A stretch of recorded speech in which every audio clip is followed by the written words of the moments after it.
Merhaba. Good morning. Merhaba is hello in Turkish. Anyways, I am Laura T. I'll talk about that in a minute. I am Laura T. at Dream Deals 123 on eBay, and I'm the Silver Owl Thrifter on YouTube. I got a little scratchy throat.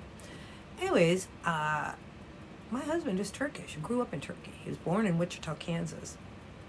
But his father was a doctor who had come over, and he met his mother, who was a nurse in Wichita, and they got married. But then they moved to Turkey when my husband was about 2 or 3 years old.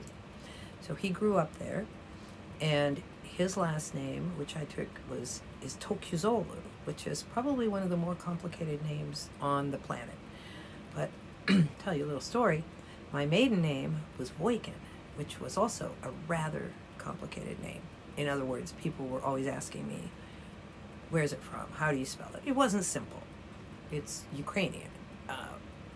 Voikin, yes. So then, I hope it's okay to give all this stuff out to the public. I feel like if people wanted to find it out, they could, so I don't really care.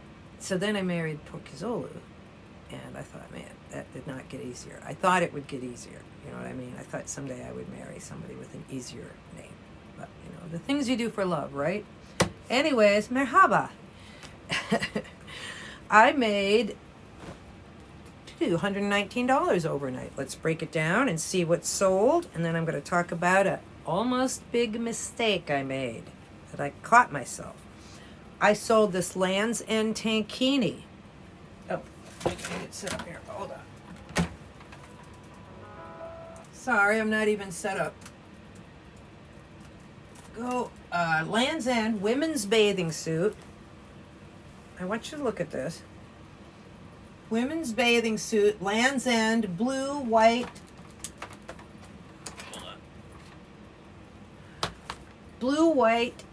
flower padded tankini top, 16 double D, sold for $28, and I made $15 on that.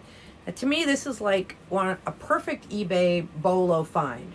A Land's End tankini in a cute print, in a big size, in good shape. Got it for probably a couple of dollars, and it's just easy to ship, and I sell them regularly. I've been selling a lot of bathing suits lately. Here is another little lesson in finding things. This is Lee Anderson 1X plus oatmeal tank sleeveless top, art to wear, log and look, artsy. Now, I love Lee Anderson. She is a local clothing designer who has a shop about 20 minutes from here, and it's such a cool shop. Everything is so expensive. I wore one of her outfits to my daughter's wedding, but I got it secondhand on eBay, and then I resold it for about what I paid for it. But this is an example of something like, if you're out in Missouri or Illinois, you probably won't find much Lee Anderson, I don't think, because she is local. So that's why when you're watching shows about what to buy, keep in mind that you might be in a different kind of area than a lot of people. Like, for instance, if you're near a good shopping mall, you might find a lot of mall brands. But if there's no malls to be found and people are shopping at a Walmart, like say in some maybe rural state or something, you're not maybe going to find all that stuff, but you might find other things that, like, I don't know, vintage Levi's or something like that.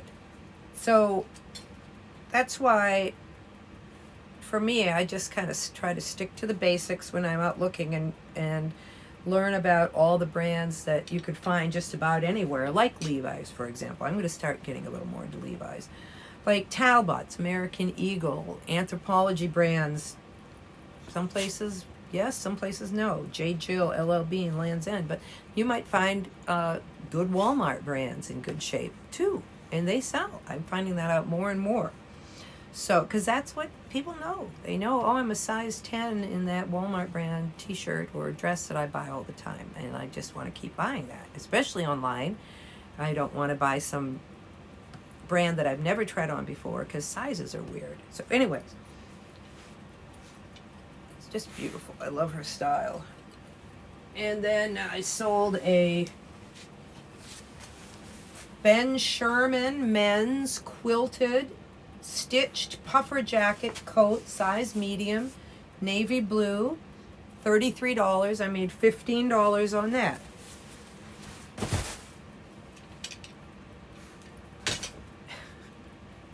And then I sold this. I've had it for 2 years. It is a vintage Better Homes and Garden garbage can desk set pen pencil letter holder. I paid $1 for this and it sold for $33. Took 2 years though. This is one of those things, these kinds of hard goods that you're going to have a special buyer for in a lot of cases. Somebody who's in the refuse industry perhaps for their desk at work. Very fun. Vintage, yeah, so sold for $33 and made $20 on that because I bought it very cheap. So I want to make sure I remember to do this before I go on because I always forget. So I made 119 gross and 67 is mine to put in the bank after selling fees, cost of goods, and shipping costs. So I made a total this year of $4,753 gross and $2,563 net. Boy, I really got a little scratchy throat here. Not sick, just scratchy. Gargling with a little salt water, an old cure. Okay, I bought this at the thrift store the other day. It was together with this shift dress under this short sleeve jacket or blazer, or so I thought. Felt like Sherlock Holmes yesterday. This was a real mystery. It was getting to me. Okay, so I grab it and I buy it and I'm really excited because it's Kai's, made in Hawaii, made in USA, 100% cotton, 2XL, hibiscus, little set, $8. I'll probably paid about $5 because I got it on sale. But I'm like taking pictures then of it and I'm like, man, that's boxy. Well, I'm like looking at this and I'm like looking at this. This is just, did not look 2X to me. So I did what I should have done right away. I checked the size. Sure enough, this is medium. And the first thing I'm thinking is, well, this has happened before where I've had a set of like pajamas or a suit with a size 12 jacket and 10 pants, or a size large pajama top and medium bottom, but never like medium with a 2X. It just didn't make sense. And then I realized, I look at this, you can tell from the buttons, this is a men's shirt. This was like some couple went to Hawaii or something and had matchy outfits and or something, you know, went on to the beach or to a resort. So I was finally figured that out, and actually it ends up that I'll probably make more money on this selling it separately, and then I was looking to list and I like couldn't find any style like this, and you know, but lots of men's shirts and women's shift dresses. So that's never happened before. They made it hard for me. They put it together as in the dresses. So keep an eye out for that. And it doesn't mean that people won't buy it. I've had like listed a set if it's like reasonable, but not like a 2X blazer with a medium shift. All right. What else did got in my notes here? I think that was about it. Oh, I just wanted to talk a little bit about, again, back with that swimming suit being such a perfect item. When you're looking for items to sell, you want to kind of stack their benefits. And the more benefits they have, the better and quicker they're going to sell, and the more money you're going to get. For instance, you want to, first of all, you want to consider if they're going to sell. Like, I don't care how cheap something is or how beautiful it is. If nobody wants it, don't buy it. So check the sell through. And sell through is an art to figure it out. Sometimes I'll look at things that they have listed. I'll put in a search for a men's blue corduroy long sleeve shirt, and things will come up that are not even like that. So I kind of skim to get an idea of what numbers are we really talking about here. And then if it has a lot of listings, say it's got, and I'm sure I've talked about this before, but it's worth repeating. Say it has 2,000 listings and 2,000 sold. Well, that's great. That's 100%. But even 2,000 listing and 500 sold, if you can be, that means 500 people want that shirt over 90 days or whatever. So you got to just be the person that they're going to sell it to, versus a 2 listed and 1 sold is a 50%. But if there's 2 listed and 1 sold for 50%, but there's 1,000 listed and 400 sold, which isn't quite as much, I think the better sell through is the one with the 400. You see what I'm saying? So, and by the way, speaking of sell through, do I have it here? Oh, I might have hung it up, but here's a brand for you, Toad and Company. Unless I wasn't doing it right, there was none listed, but hundreds and hundreds and hundreds sold. So Toad and Company dresses, and I think they used to be called Horny Toad, and they changed their name. So, anyways, that's a good brand. The other things you want to look for is sell through and condition. If it's in bad condition, I mean, these days I just don't want to deal with anything really. Unless it's going to make some money. I don't know. But I don't like, if it's something that's not going to be making you much money, and maybe there's a lot on the market to choose from.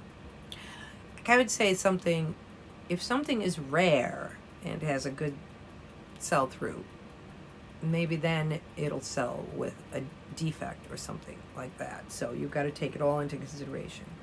And then you're going to think about the cost. You don't want to pay up for stuff. You can see how I think eBay's becoming much more competitive, and people are becoming much more thoughtful with how they're spending money. I know I am these days. So brand to me is great, but it's not the biggest thing. Style, I think, is more important than brand sometimes. Shipping ease, that's another thing to think about. Always make sure that if you're shipping something, you have a box for it before you list it, because you've got it, especially if it's something big and bulky. Like the other day, I had to Frankenbox a statue, and it took a long time, and it's hard to calculate or do the calculated shipping if you don't have a box. Because when I did the calculated shipping on that, I didn't do the box, and I kind of didn't think about how heavy it was going to be, because I usually double box stuff like that. So I might have added 3 pounds to the weight where I should have actually added 6 pounds, and that can make a world of difference if you're shipping to Oregon, like I do, from coast to coast. So size of